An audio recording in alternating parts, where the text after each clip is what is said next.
kumin chapchar kut aizola lomna tura thil thar kan mudon ni na langa alomom khop mai stall te lamwal pon lama siam ani dona lamwal chimlam gate lamwal gate puile vanapa hol in kara stall chi sang siam ani dona heng hi vein lampo khan buat sai mup a hei hi thil thar ania mason na tepo angai thei ome thil lom om tak ani tin hei ba ka hianin lamwal chimlam gate atranga vanapa hol kar hi chapchar kut mani naktuk ani chu February ni somni pakwa chonudar hi le laidar nga inkar baka atu chapchar kut ni March nikhat zingdaria da chunga laidar nga thengin motor tlan phallo na no vehicle zona puan ani don ani kan nam kut buiber chapchar kut mandana du thute kan sam thina zia ero ani mo le amero choi kumina thil thar kan mudon niin alangta hi thilom om tak ania kan kut mandan te manlaya an man ang diakin man theini to lo ma sela tunaya mi puina kan lut thei deu dan dur zonga le tunlai mil deu zonga a lut na le a zona bo silova tunlai mil deu zoka thang thar te le nu le pa te le ku palam te thleng poina nuam kan ti tlang the tu le kan lut zok tlang the na tura zonga herrem te po atu to lom ni te po kan ti thin ani kha kumina hei claim herrem shet tur chu a niin alangta mason na ngai la thilom om taka ngai photan chapchar kut boruak om chho zela wen lama khan vanapa hola INPR department le Mizo Photographer Society MPS baka Mizoram Art Development Society tena painting and photo exhibition an buat sai chu INPR minister Dr. Fangal Thanan a honga heta hian thalak chapchar kut nena in kai noi le in kai noi chia lem lo te po thalak enge mozat le lemziak moi tak le hlu tak tur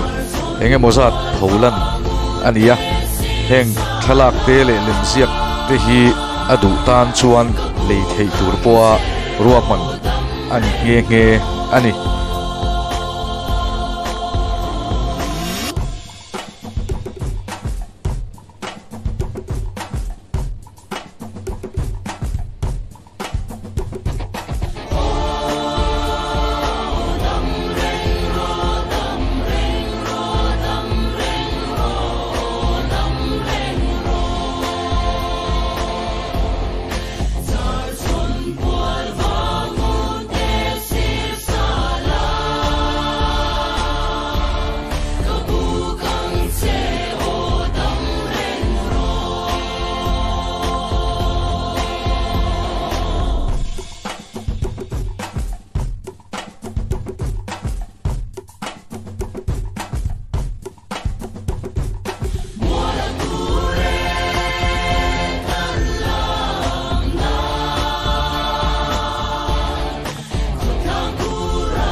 tin vanapa hola vek hian chapchar kut den chen bokin chapchar kut pual bokin le khabu phau run pui po what sai ania le khabu chi sang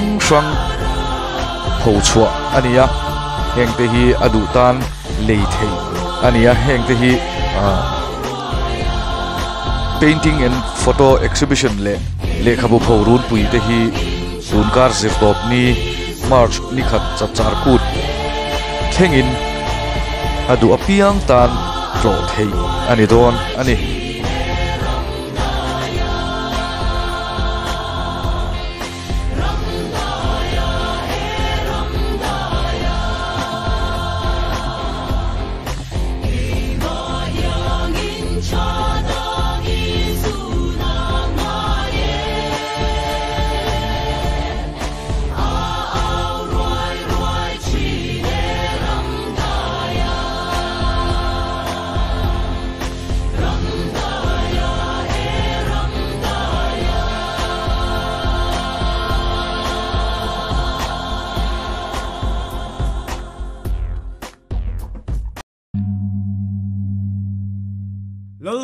tin voin vek khan aizol lungdo horticulture minister professor lalni loman chapchar kut flower show a hong boka heipo hi chapchar kut ni march ni khat thlengin adu apiang tan tlo thei ania march chi sang sang te adu tana lei thei tura pho chua ani bok ani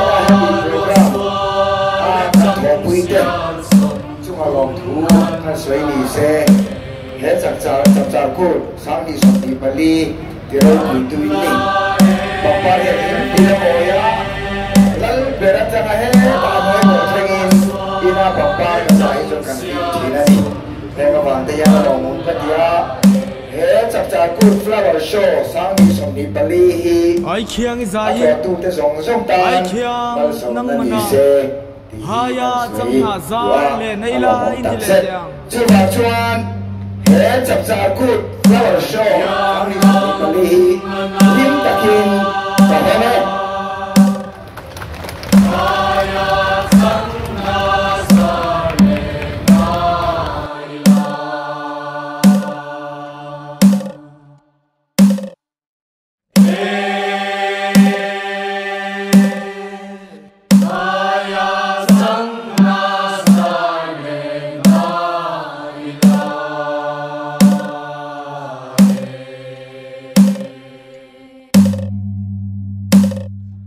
ler zaino ler zai chu famta seiti kazai le dar pui afam ngai love inti del tiango ler zai chu famta seiti kazai le dar pui afam ngai